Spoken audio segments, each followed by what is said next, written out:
American Sign Language, ASL, is a form of communication that is as rich and flexible as spoken English. It is used by hundreds of thousands of hearing impaired people. Each gesture of the hand or arm has a particular meaning. In the early 1970s, a most unusual student began learning to communicate through ASL. Her name was Coco, and her teacher was Dr. Francine Patterson. Coco, a gorilla, was born in the San Francisco Zoo. While still a baby, she became ill and had to be separated from the other gorillas. She lived in a specially equipped trailer where Dr. Patterson took care of her. Dr. Patterson is a scientist interested in animal behavior. While nursing Coco back to health, she had another goal as well. Slowly and with great difficulty, she taught the young gorilla to communicate using ASL. Dr. Patterson made up little games for teaching Coco how to use her hands.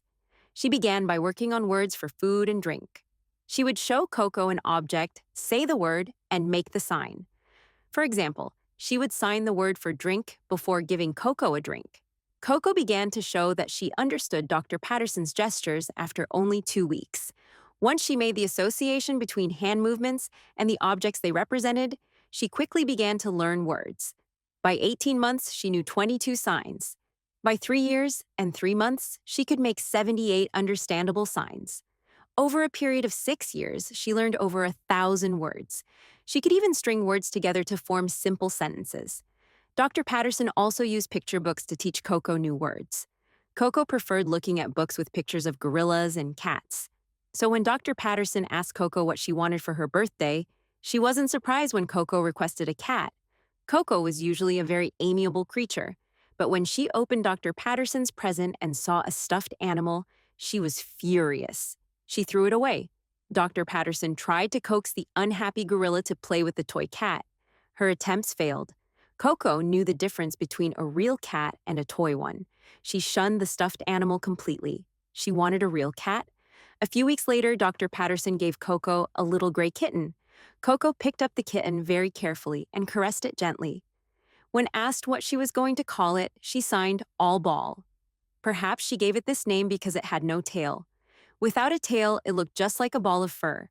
Coco carried All Ball around on her back. The kitten clutched Coco's fur, the way baby gorillas do with their mothers. Coco loved to play games with All Ball. The two became close friends. One day, All Ball was hit by a car and died. For days afterward, Coco moped, miserable over the loss of her friend. Coco recovered her good spirits when Dr. Patterson gave her another kitten to replace All Ball. When Coco got her new pet, she picked it up and held it lovingly. A blissful look spread over her face.